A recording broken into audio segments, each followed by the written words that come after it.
How did you end up deciding on where to go to college? Well, my dad went to Washita, and I didn't really have any other options. My dad's college roommate was Red Nelson, who owned Southwest Sporting Goods. That is where Coach Buddy Bob Benson would go every morning and drink coffee. And one morning, Buddy Bob, Red Nelson said to Buddy Bob, "Hey, I hear Buddy Harris has got a really good kid who's playing quarterback at Des Arc, and you ought to give him a scholarship." And he said, "Okay." I think that's the way that I tell the story. I don't know that it went that way, but we had I was a quarterback.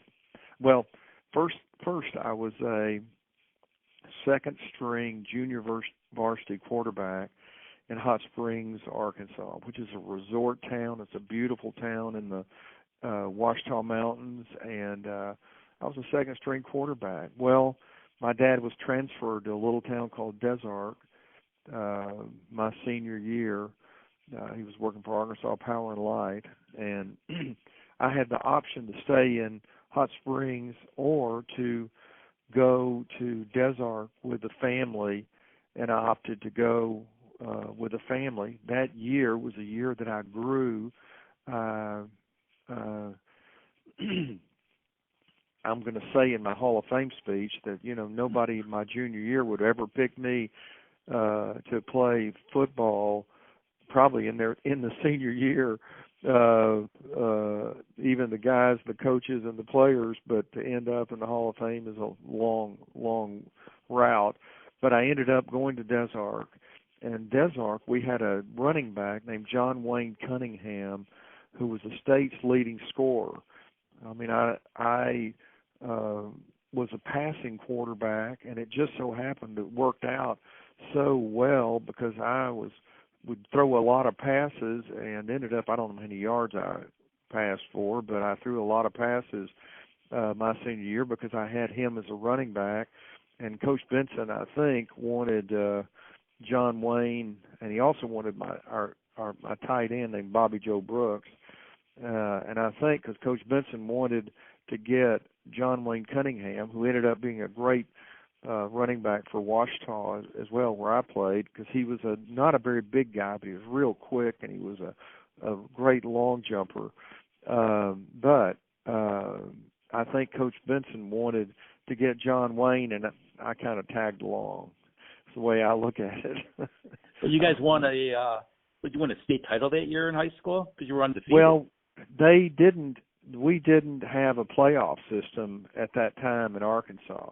So we didn't play any playoff games. We just beat everybody in our district and everybody else that we played. It was a real interesting time for me because, those little towns, and because Des Arc is a town that is a farming town. It had soybeans and rice and, and flat. It was in the Mississippi Delta, and Hot Springs was in the Washita Hills and the rocky terrain up there, and it was quite an adjustment for me to go from, and it's a much smaller town. It was like 1,500 people, and Hot Springs was it was one of the biggest, I think, categories of athletic programs or schools. We went from the biggest, one of the biggest schools to one of the smallest schools. So it was really interesting, a transition time for me, but it was a great move, and the best move that I ever made in my life, really, because if it hadn't been for Des Arc, the Des Arc Eagles, and me playing quarterback there, I would have never had a football career. I don't think. Was there an adjustment when you went to college there, going from quarterback to defensive back? Who made that decision? Well, we had a really good quarterback who was a senior. Jim Jordan was his name, and at Washita. And then Coach Benson had also signed a guy named Bobby Crouch, who was my age. Came in at the same time we came in as freshmen. He was a shorter guy, a little scrambling guy, didn't have big hands and threw a wobbly pass, but I really never, because he was from the big school of Fort Smith, which is a triple A school instead of an A school, I never really got a chance to try out at quarterback. They tried me at running back, and they tried me at wide receiver. They even tried me at defensive end one day. So, but I ended up at cornerback, that I played corner, and my freshman, I was the only freshman to make the starting lineup, and I played cornerback until my senior year, when I played safety, which was probably a good. I mean, obviously, it was a good move for me. I'm not going to question any of the moves in my life not turning out the way that it has so far. It's been been an interesting journey. Did playing quarterback help you as a safety because you kind of knew from an offensive mentality what the quarterback was going to do? Yes, exactly, and that was kind of my.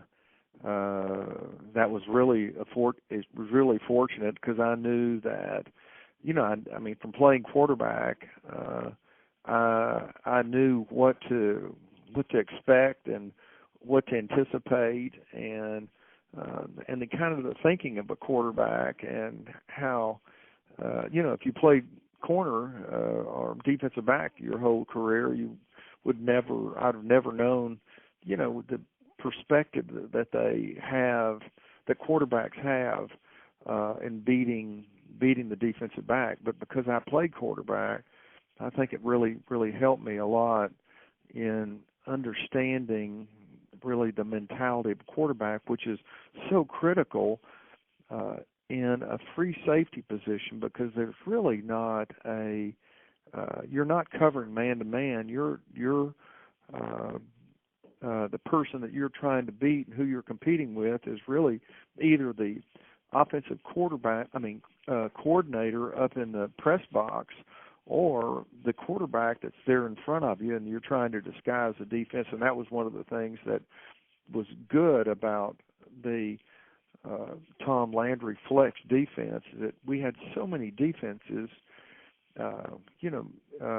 that you could disguise what you were doing and throw the quarterback off just enough to let our defensive line put pressure on him and throw a bad pass or get trapped or be undecided. And and I understood that flex defense that had, and I was really thankful for it, because Coach Landry knew that I understood that flex and the flex defense, and how to really maximize the defensive scheme in itself, because I did understand the how to maximize it by making confusing a quarterback and not letting him know what defense we were in. I know that's a long answer, but maybe you can get a lot of stuff out of there. So when did you realize you could play in the NFL?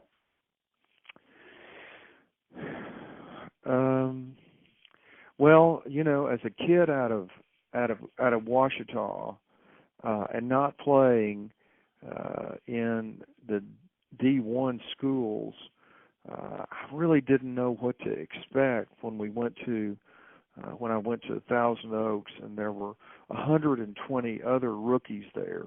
They had a lot more rookies than they'd ever had, because it was a strike year in the NFL, and a strike year in the NFL, and so the Cowboys brought in more players because they knew that the team might the veterans were going to hold out, and this would give young rookies like me a chance to show their abilities. And we played 6 rookie games, 2 against the Rams, the 2 against the Chargers, and 2 against the Oakland Raiders rookie teams, which was really another blessing in disguise there that gave me a chance to show what I could do. When I played corner in the very beginning, and I made when the veterans came in, I knew that I made the starting lineup in our first preseason game, and the question you ask about, I'm telling a long story so I can but I think that I went to training camp not knowing what D1 players were like, and I didn't know what to expect, whether they were giants, faster, bigger. Well, they were bigger and faster, but all of a sudden, you can't go into a competitive situation thinking, well, gosh, it's a D1 player, just like you can't go into it thinking here's an all-pro player, by thinking they're going to be better than you. And so when they lined up across from me as a cornerback, I said, I'm going to beat you, or you're not going to beat me. And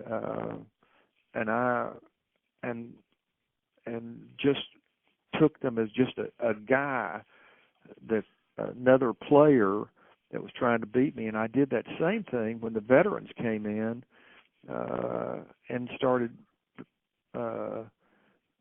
then the veterans came in and we started competing against the veterans. But I think it's just a mindset that I had, that I was just not going to be beaten, because guys are just guys. And I found that throughout life. I've learned that even the presidents and governors and important people in the world are still just guys, and you can compete with them and beat them and be their friends. Does that make sense? No, exactly. Because it's a whole different process now in college. These players know they're going to be drafted because everybody's out recruiting them. Were people going there like Tex Schramm saying, "Listen, we're going to think about drafting you," or any of the other GMs?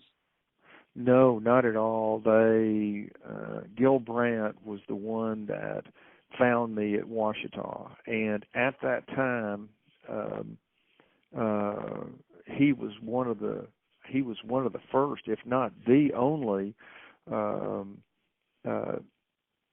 director of player personnel that was actually scouting the small schools and entertaining the coaches in these small schools, which I'd heard a lot of stories about later, that to find out who were the really good players in these small schools.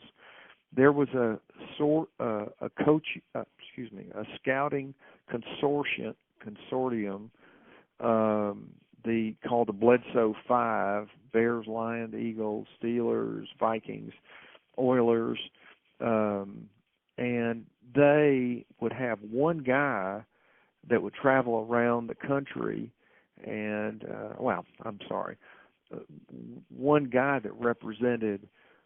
They had many scouts, but one scout represented many teams, and they came to Ouachita.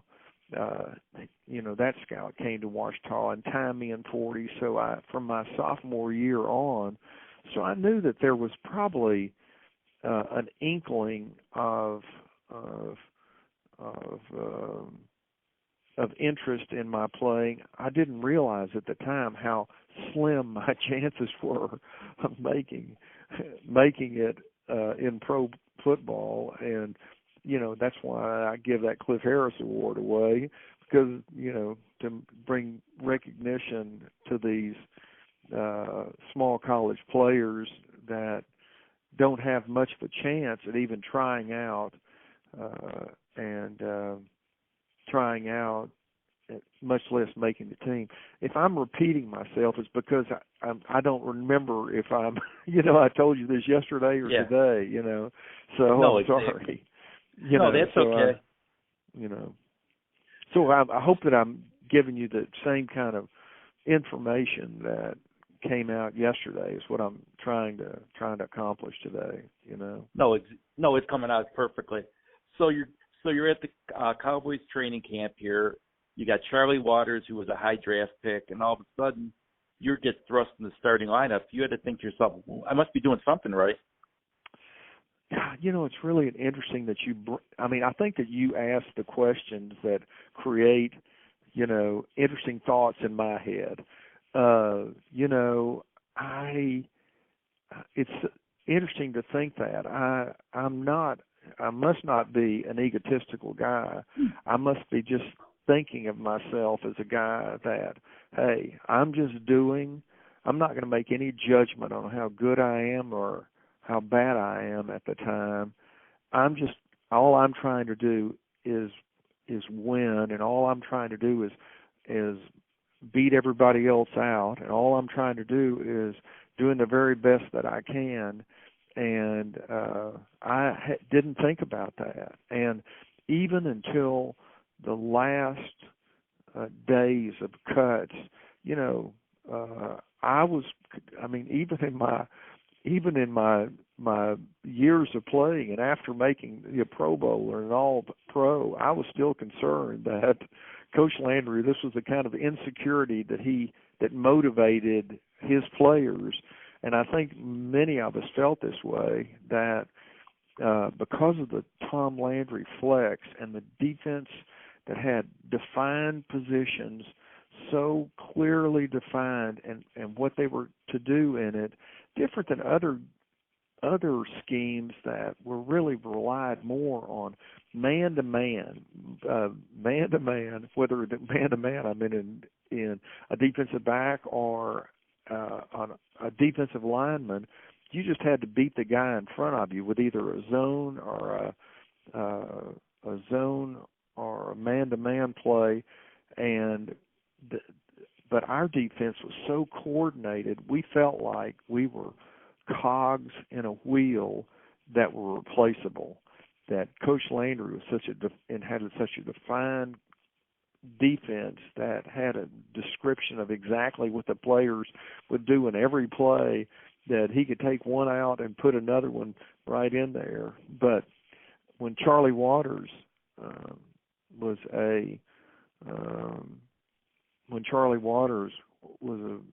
came in a draft pick and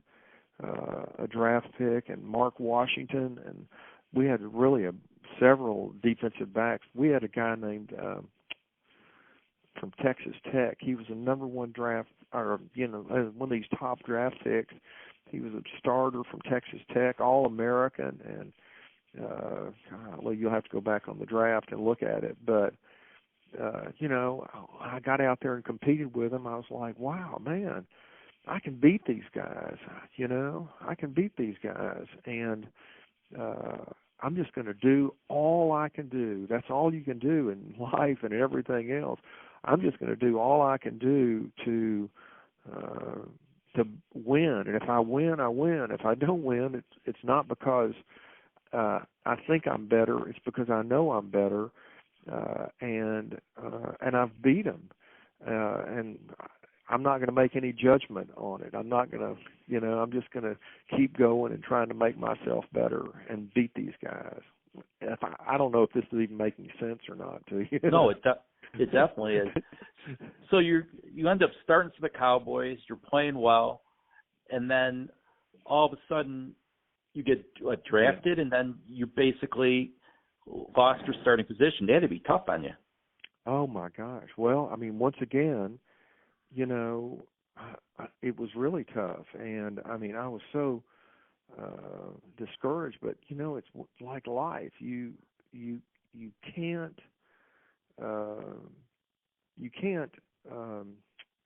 get so discouraged that you can't think that you're beaten you can't give up. You know, you've got to stay after it, and you've got to stay after it. And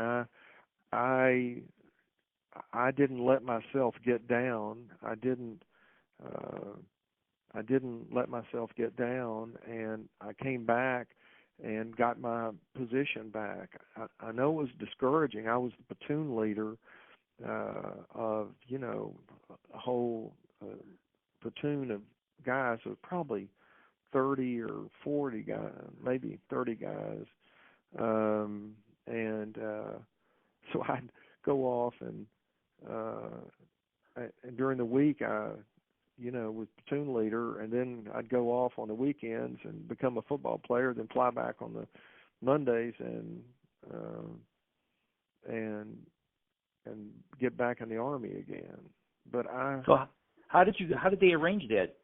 Who was behind the whole idea to allow you? How did you get the permission from the military to basically leave on weekends to go play for the Cowboys?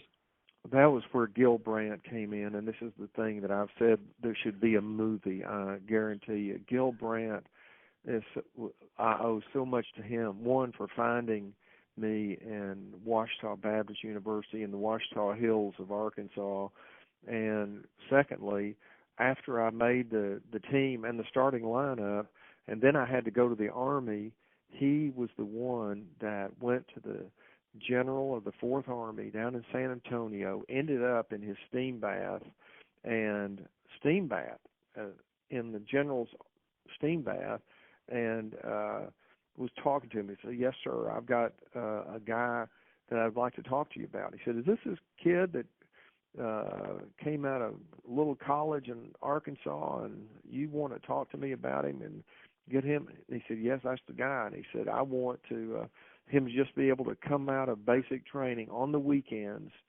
and play, and then go back to the Army during the week." And the general agreed to it. So I would fly out of Fort Polk, Louisiana, Leesville, Louisiana, and fly out on the weekends, and then fly back in on Monday. And so the weekends I was a football player, and on the weekdays I was an Army guy. And I never let up. I never thought that I'm defeated. I never thought that I'm not going to get my job back. I just knew that, man, give me that chance again, and when I get back, I'm going to get my job back. And I did the next year in the beginning of the season. So you get to play in the Super Bowl, the Cowboys' first Super Bowl, and you're going against the Colts and Johnny Unitas. You must have been thinking to yourself, I'm going against the greatest quarterback in NFL history here. What's going on here? Just incredible. I'm watching him as a kid, and watching him as a kid, and you know, in Arkansas, and you know, but that was, you know, that's when Charlie was starting. I was playing in the Super Bowl, but he had my position, and I didn't, so I didn't start in it, and he was playing against Unitas, and I went against Bob Greasy the next year, and we beat the Dolphins the next year when I was starting. So, and there was something else I was going to tell you about. I can't. I lost my train of thought there. Oh, let's see.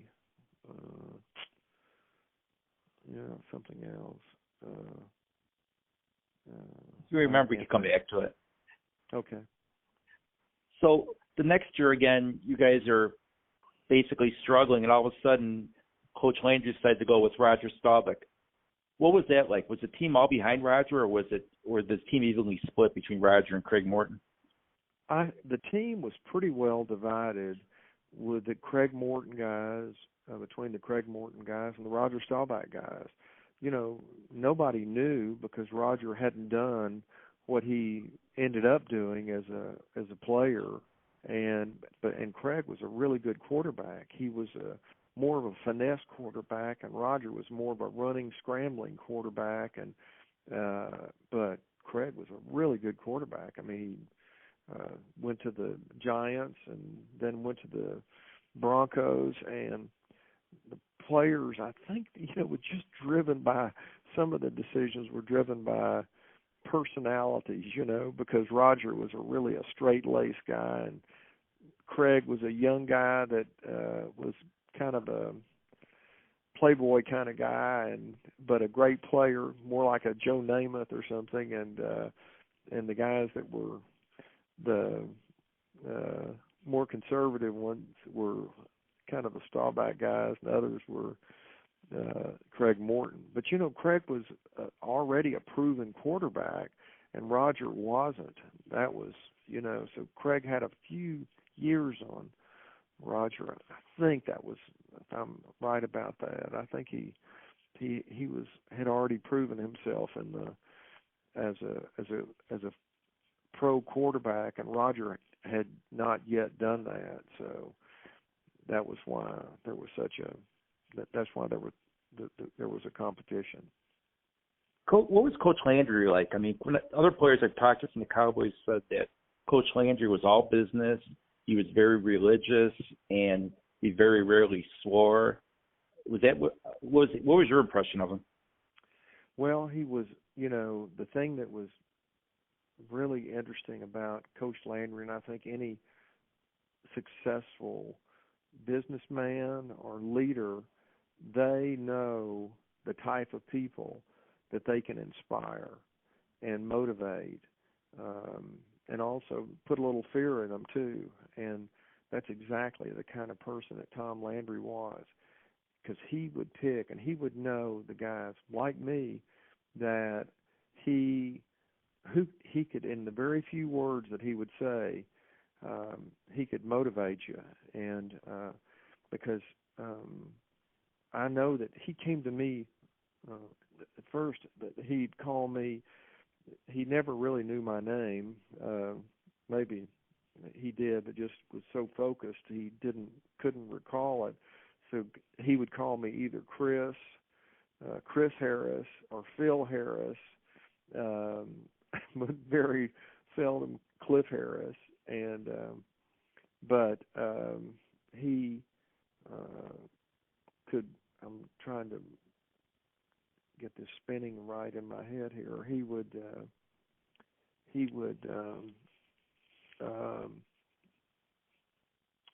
knew the guys that would know his system, and knew the guys that, because that's what any great leader does, knows the guys that he can motivate, knows the guy that could know his system. And I know what I was going to tell you. So one time, Coach Landry, as an example,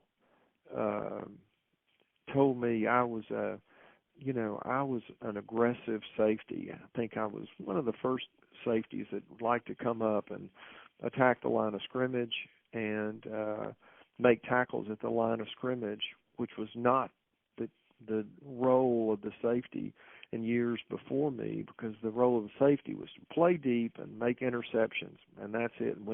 And keep the offense from scoring on long, so they'd make long runs and you'd make the tackle, the safety would make the tackle.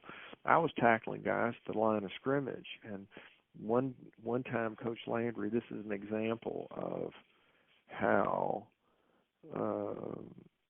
he motivated, taught, and his personality. So we had a defense that I had to go from the weak side of the formation to the strong side and help out the strong cornerback. Strong side cornerback. It's called a 34 defense, 34 flex week. Zip.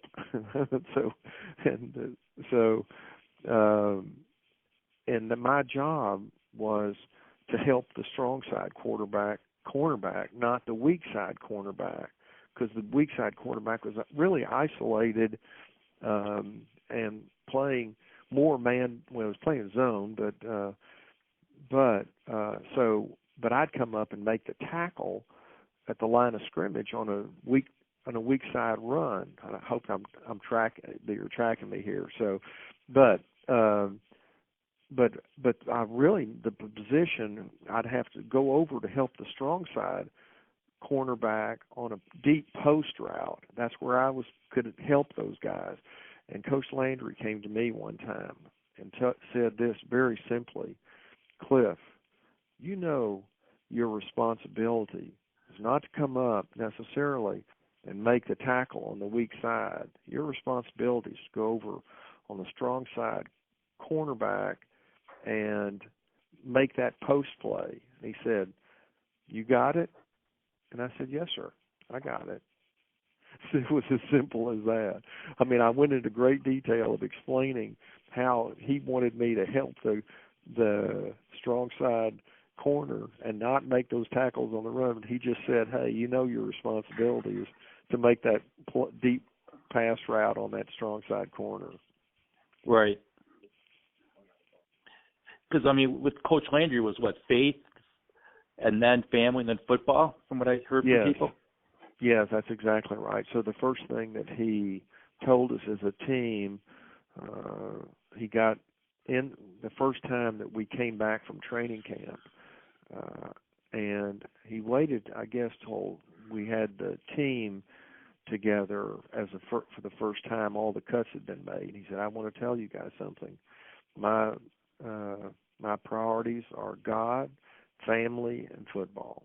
And then, you know, that was he was a man of faith, and that was a good thing for me because I going to Washita Baptist, and he actually sat by me, and on one of the games, I think it was a game. It may have been to a practice or something. I can't remember, a pregame or something, and told me he was a Christian and how he believed in Jesus Christ, and told me that on the way to the game or to the wherever we were going that day. We were on the bus, so it was really interesting. I was a Landry guy. You know, I was one of those guys that he had a few guys that he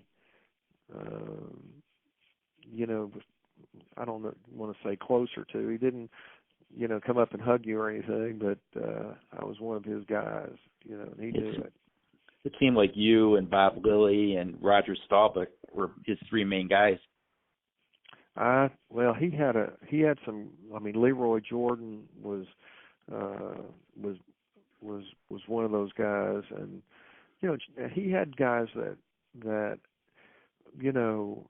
knew his system and he knew the guys that he could motivate that and understood him and understood him,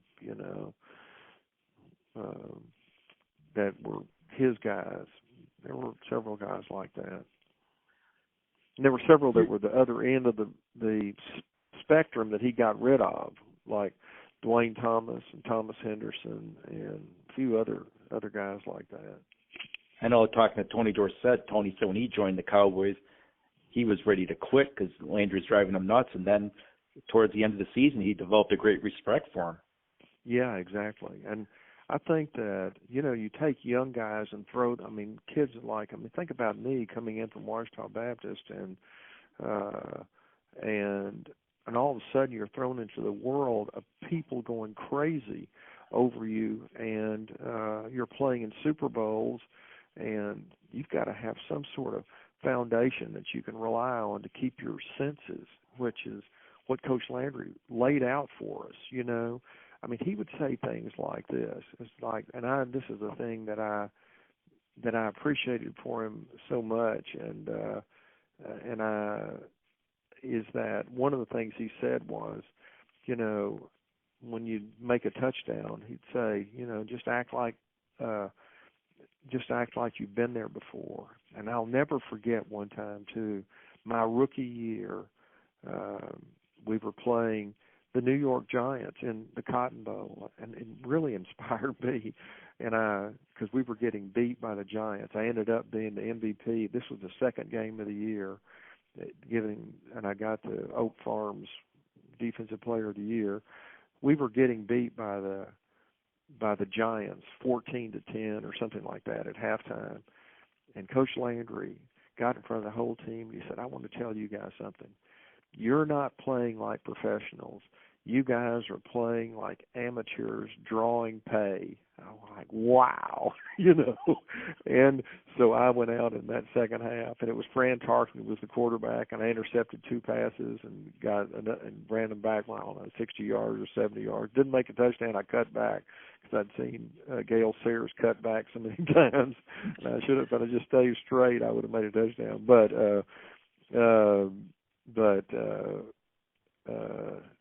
that really had an impact on me. Not playing, you're like amateurs drawing pay. And that's as strong as he got. That was one of the words that he got, amateurs drawing pay. That was pretty cool. You're known for that Super Bowl with the kicker, Roy Gorella. What happened there?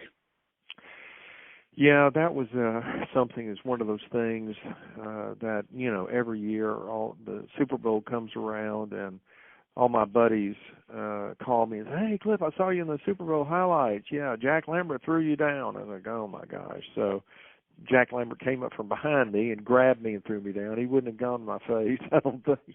But, I don't know. He was a crazy guy. But that was one of those things that the young guy that's excited, I think that was, 75.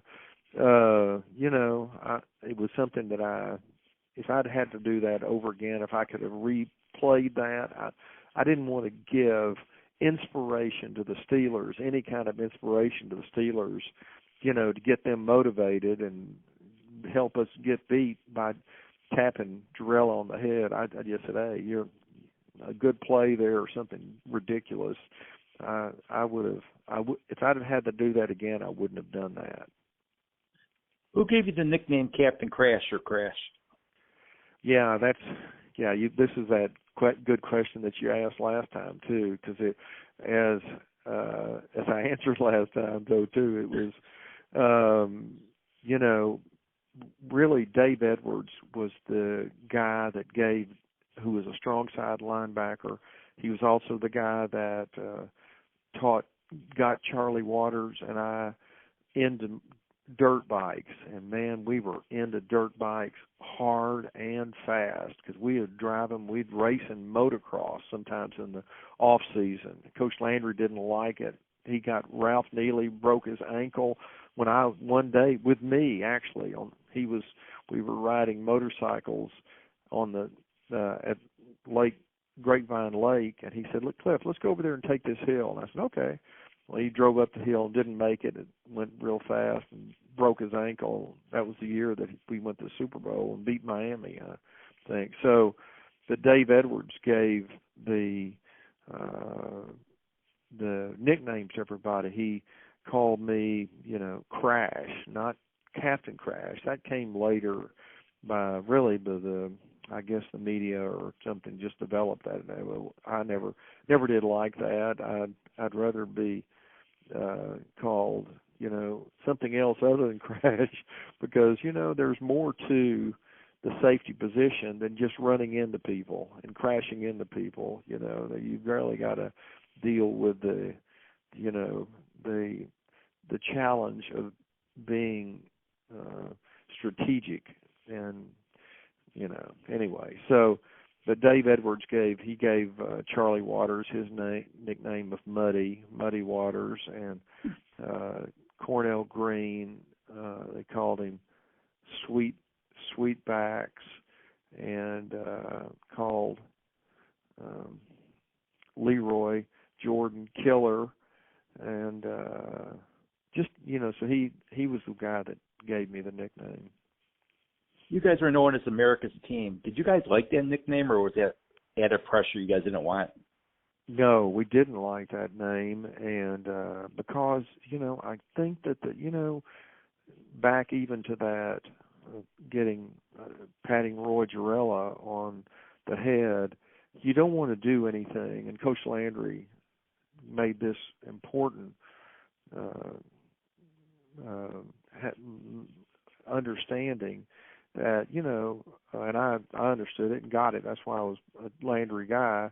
You don't want to do anything that is going to give the your opponent any reason to have an advantage or have a psychological thing that gives them a little boost to want to beat you more. Well, America's team was certainly something that we didn't call ourselves America's team. Others called us America's team. I think we were America's team. I really do. I think more people really liked us. We were clean cut. I mean, Coach Landry made us wear ties on road trips. We had to talk to and be respectful of the press. He made sure of that, and there was a reason that they, we were that clean blue and silver team that, like Captain America, that the public would like, and we had the leader, Roger Staubach. So there was a reason they called us America's team. Who was the toughest guy to guard? Who gave you the toughest? Yeah, that strategically, as a free safety, you're typically not covering man to man. You're typically, I would cover the tight end man to man when it was on a specific defense. When Charlie or the Cornell Green, the strong safety, was out double covering somebody else, and you were really isolated on just one guy. But typically, you were double covering and helping the other defensive player. So the guys that gave me the trouble were, the fast guys, like Mel Gray. Oh my gosh, because if you are making a decision of run or a pass, and those are milliseconds decisions that if you've got a guy on the outside of running from a wide receiver standpoint that runs a 9-100 and you take a step forward and he's taking off to a deep post route and you think it's a run, he's beat you. And so it's a decision process that you can't afford to make a mistake worse on a fast guy than a slower guy. So Cliff Branch and Mel Gray and guys like that were really fast were guys that, and Harold Jackson, that were guys like that were the really ones that challenged for me, except for the Hall of Famer Charlie Taylor, who was a killer. I'm telling you, he would smack you, and he would knock you out. All these other receivers were guys that you could handle. Man, you go up against Charlie Taylor, he was so tough, and he was such a winner and such a brute. Man, he would battle you for the ball, and he would knock you out if you came up on a crackback block on a run. So me being the guy that would come up a lot on the runs to the outside, I'd have to watch out for Charlie Taylor because he broke Jerry Stovall, who was a St. Louis Cardinal defensive back, broke his jaw, smacking him in the mouth with his forearm. So he was a tough one. How did you know when it was time to retire?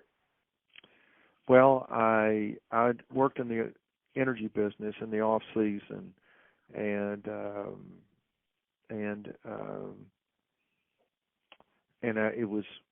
I was enjoying it. It was something that I knew that I was going to do when I got out of football.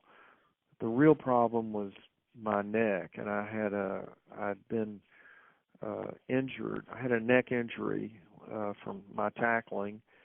One of the few injuries. It's the only injury I had in football, really severely. But I'd go up and tackle a running back sometimes and lay on the ground and I couldn't move. So I went to Coach Landry and I told him that I called him on the phone and I said, Coach, I'm not going to, because we were just about to start spring ball and come up for our spring training. and I didn't want to not show up, and they asked why, because I always did the right thing and go to all the spring training, didn't miss them. And he said, so I called him on the phone and said, I'm going to retire. He said, can you come over to my house and let's talk about it? And I went over to his house, and he took me downstairs to his study, and he said, Cliff, I'm not trying to put any pressure on you, but I'd like for you to play 2 or 3 more years. We didn't think you were going to leave. And I said, well, Coach, I'm sorry. Well, I said, I know you're not trying to put any pressure on me, but I've never been to your house. Never sat on this couch beside you before, but I said, but I've got a great opportunity. I'm hurting my neck. And he said, well, okay, here's the deal. He said, okay. I mean, I understand. And he was really just, God, what a great man of character that he is. He said, well, I'll just ask you this one request, is that if Charlie Waters had hurt his knee, didn't play my last year, he had hurt his knee and was out because he had his knee fixed, and he said, if Charlie Waters can play this year, I mean, if he can come back and play, then I don't going to have a problem. I think we can get by, and we're going to miss you, but I think we can get by. And sure enough, Charlie did. Thank goodness, his knee held together, and so I didn't go back and play that last year. How did it feel like when you found out you're going in the Ring of Honor? I know it took a long time. It was that's a really without going into the Ring of Honor, you're not going to make it to the Hall of Fame. I mean, the chances are really slim of making it. And I was really fortunate that when Jerry Jones put me in the Ring of Honor, selected me, that was really one of the biggest things that happened in my life was going into the Ring of Honor, because you're not going to go in the Hall of Fame without being in the Ring of Honor. I mean, the chances are very slim of that. So I was very grateful, and it was really a incredible experience, and it really kind of, made things different. I'll just tell you, it was been a great honor to go in that Ring of Honor with all those incredible players that were up there then, the Bob Lillies, the Bob Hayes, the Coach Landry, and the Leroy Jordan, and Roger Staubach. They were just some, that was just unbelievable. I think that there was a time period in there that Tex Schramm didn't put any players into the Hall of Ring of Honor, and I think there were several guys that needed to go, like me, that needed to go in sooner than they did, but we didn't. So I'm glad we finally got in. Do you think? I mean, it took a long time to get in the Pro Football Hall of Fame. Do you think what hurt you was retiring so young? That if you would have made a couple more Pro Bowls, would have happened sooner? I think that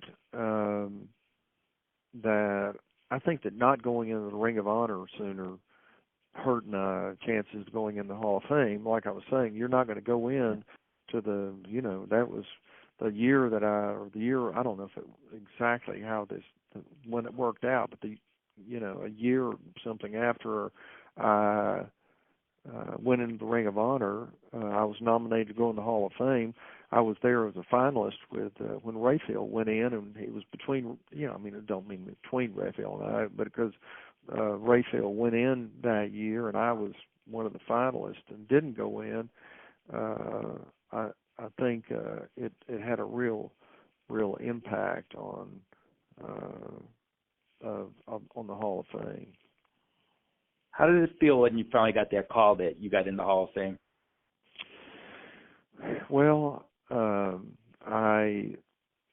were TV stations that wanted to come by my house and 3 of them and be there for several hours. So had an agreement with my friend, who is the CEO of the company here, Kelsey Warren Energy Transfer, that I could use his office. And so we had about 15 guys or so, and all the TV stations were up there with their cameras in his office.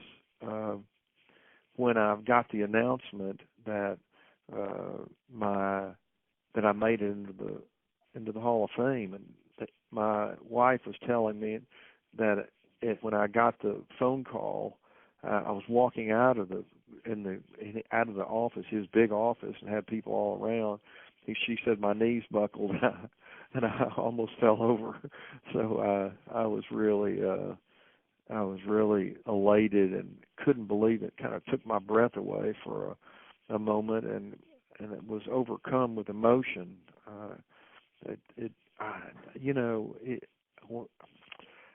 I'm just, I don't know, the kind of guy that,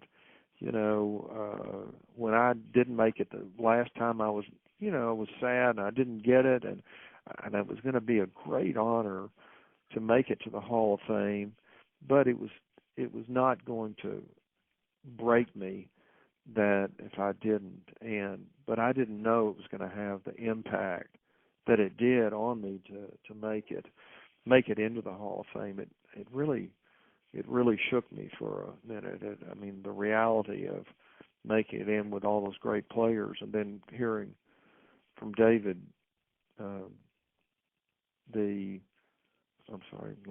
David Baker. David Baker, hearing from David Baker that, there's, he said 300 million football players have played football over the years, and 350 are in the Hall of Fame. I mean, just to know that and to realize that, I mean, to me, it's just, just incredible.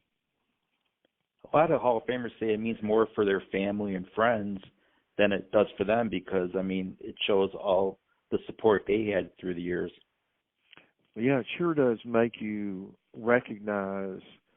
I mean, that's one thing that stood out in my mind, not only the support of my family and friends and my mom and dad, but it also makes you recognize your teammates, your coaches, your system that you've been in, the blessing that God's really given you, and that because you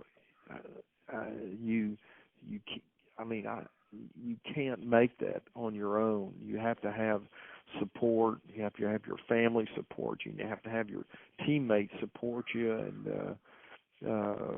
and have a great. I mean, I was so fortunate to play for 10 years, and think about that. I mean, 10 years, and think about my teammates that allowed me to play on a team that I played 10 years and played in 5 Super Bowls in 10 years. I don't think that I'd have made it into the Hall of Fame if we had not made it to any Super Bowls. I think the record of your performance over the years is indicative of your player, but on a great team.